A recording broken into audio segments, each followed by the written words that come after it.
Bonjour, je m'appelle Antoine Locuratolo, je suis coach sportif spécialisé en calisthénie. Dans cette vidéo aujourd'hui, on va voir comment améliorer l'appui bras tendu sur différents supports. Il faut savoir qu'en calisthénie, j'avais déjà fait une précédente vidéo sur comment améliorer son grip et notamment sur des exercices en suspension, que ce soit à la barre fixe, aux anneaux ou à la serviette.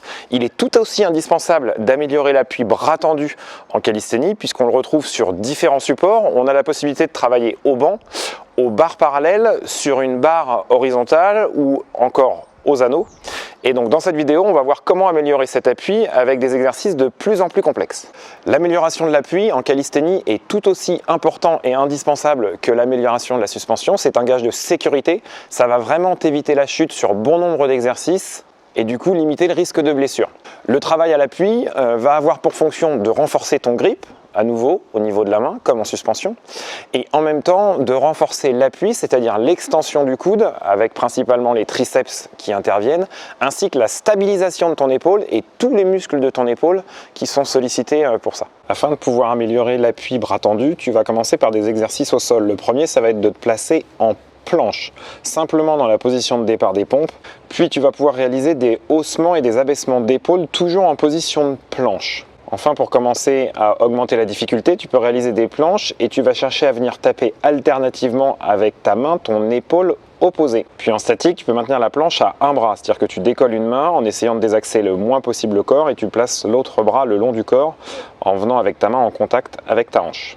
En dynamique, tu vas réaliser des planches hantées en alternativement des rotations à gauche et à droite, en décollant une main et en élevant ton bras le plus haut possible, en pivotant ton corps de 90 degrés. Sur le même principe que l'équerre, en position assise au sol, tu places tes deux mains de chaque côté de tes fesses et en conservant les bras tendus, tu pousses sur tes mains en te grandissant au maximum pour décoller tes fesses du sol et tu maintiens la position le plus longtemps possible.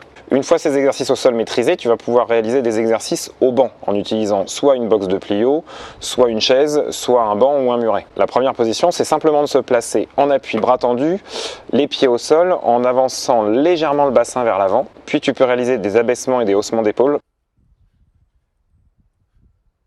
Tu abordes ensuite les exercices en appui aux barres parallèles. La première position, c'est de maintenir en appui bras tendu le plus longtemps possible, puis de réaliser les pieds dans le vide en appui aux barres parallèles, des haussements et des abaissements d'épaule.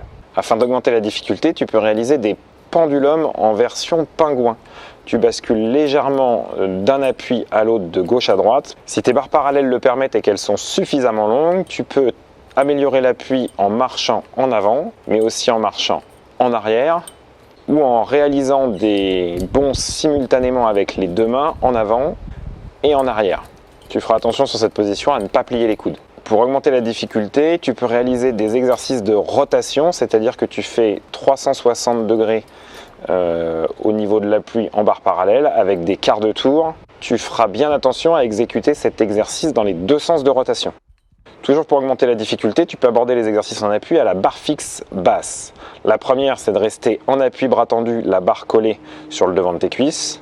La deuxième position, c'est à nouveau de réaliser des haussements d'épaule. Puis la position la plus compliquée au niveau de l'appui, c'est de réaliser des appuis aux anneaux. On va commencer par conserver les pieds au sol. Une fois que tu as suffisamment confiance, tu vas pouvoir réaliser la position en appui aux anneaux, les pieds dans le vide.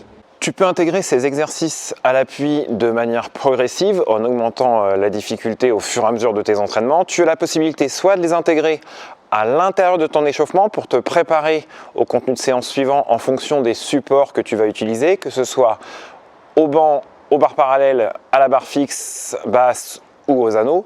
Tu peux aussi tout à fait les utiliser en pré ou en post-fatigue, avant ou après la réalisation d'un exercice au cours de tes entraînements. J'espère que cette vidéo t'a plu. Si c'est le cas, n'hésite pas à me laisser un pouce, ça fait toujours plaisir. Si tu souhaites continuer de t'entraîner en toute liberté en calisthénie et de progresser sans cesse, je t'invite à t'abonner sur ma chaîne si ce n'est pas déjà fait pour que tu puisses profiter des vidéos que je poste régulièrement. J'ai plus qu'à te souhaiter de bonnes courbatures. Ciao, bye bye.